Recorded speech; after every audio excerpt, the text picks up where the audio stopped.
Welcome back, everybody. I hope you had a good lunch. I'm still Paul Adamson. I'm still chairman of Forum Europe, and it's my great pleasure to welcome you back to this afternoon session. We're going to kick off the afternoon proceedings in true proper style with a keynote presentation by Gerard de Graaf, who is the Director of Digital Transformation at DG Connect at the European Commission. Before I give Gerard the floor, just to point out to all of you watching us that you will be able possibly to ask him one or two questions at the end of his presentation. If not, I will certainly jump in. So think about putting your questions forward while you're listening to Gerard's presentation. Enough from me. Gerard, over to you, and thank you. Very good. Thank you, Paul. Good afternoon, everybody. It's a pleasure to be here.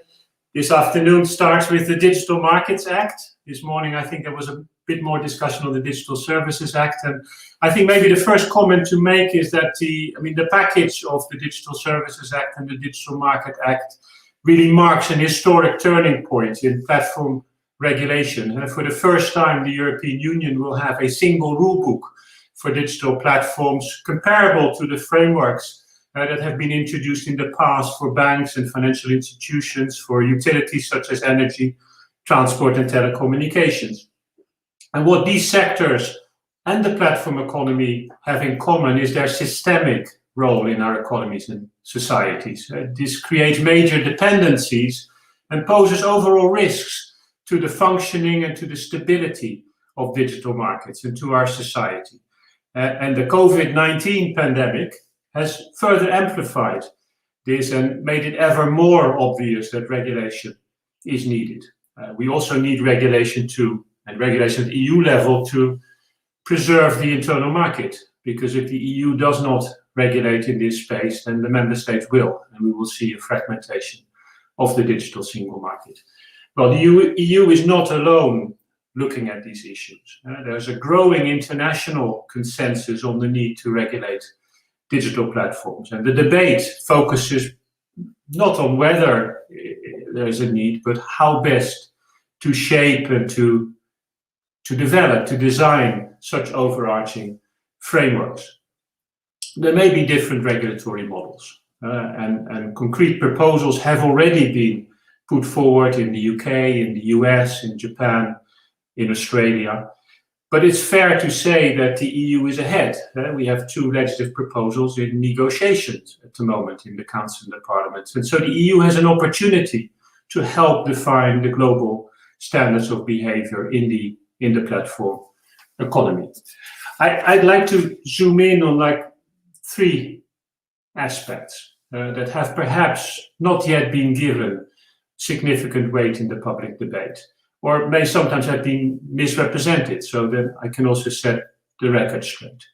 The first point I'd like to make and to draw your attention to is that the Digital Markets Act is really a novel type of ex-ante sector regulation in the form of a hybrid tool between traditional regulation and competition law. But it's an internal market act. It is not a case-by-case competition enforcement tool. The second point I'd like to make, because we've heard some say, the DMA is not future-proof. It's a static instrument. It cannot keep pace with kind of very fast-moving digital markets. I will argue that's wrong. The DMA is a flexible and fully future-proof tool. The third point I'd like to briefly address is that, and again, some have argued the DMA is not good for innovation. It's an anti-tech innovation stopper. Well, we disagree. We think that the DMA is a pro-tech market opener and actually will spur innovation in the European Union. So those would be the 3 points that I would like to briefly address in my intervention. Let's start with the first point, novel type of regulation. This morning you heard that the digital age brings along many opportunities, but also novel challenges that require novel regulatory approaches and solutions. The great opportunities, convenience for consumers, for users. We can work, we can shop, we can sell, we can advertise, we can learn, we can connect with our friends, with our family. It's wonderful, and nobody wants to take this away from anybody. We cannot live, our societies cannot function effectively, certainly not in this kind of pandemic age, without the huge advantages that platforms offer to the users. But We also know that online platforms benefit from, and they benefit strongly from, data-driven network effects and extreme economies of scale and scope. And these create incentives and outcomes that from an economic point of view and from a public policy point of view are undesirable. The platforms can grow very fast because of the network effects, winner takes all or winner takes most approaches. Once a platform is very strong in one service, it can leverage its market power to become very strong in another service, and we can see what we often call the tipping effect happening in practice. And once this has happened, it is nigh impossible to inject contestability in these markets and enable other providers to challenge and potentially dislodge the incumbent. And what does this mean for regulators? Well, it means we need much swifter interventions than traditional competition law can provide. Okay?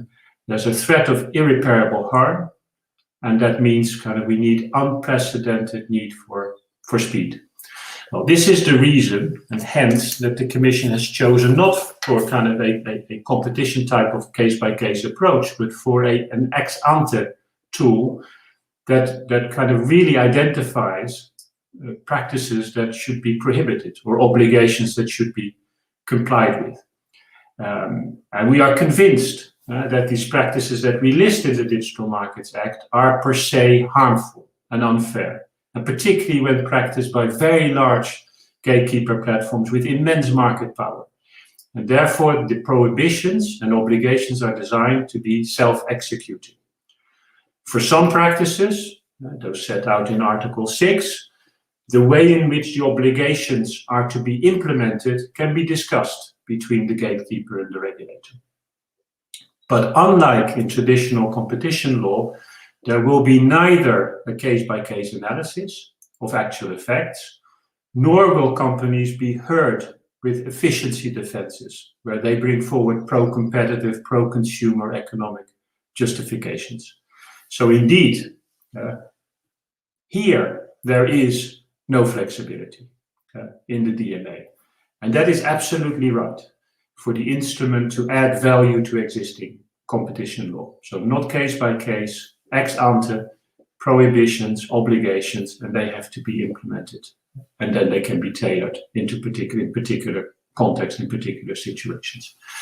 Let me get to the second point where the DMA is flexible. The DMA is flexible where it needs to be flexible for it to be future-proof. Well, let me give you some examples. We can update via delegated acts, it's built into the instrument, new types. We can include new types of harmful practices as markets evolve, or remove outdated ones. Of course, this always needs to be preceded by a very robust market investigation. The designation mechanism, there's been quite a lot of discussion about the designation mechanism, is flexible. The often cited quantitative thresholds are by no means absolute. We have included safety valves based on qualitative criteria to prevent both overreach but also underreach.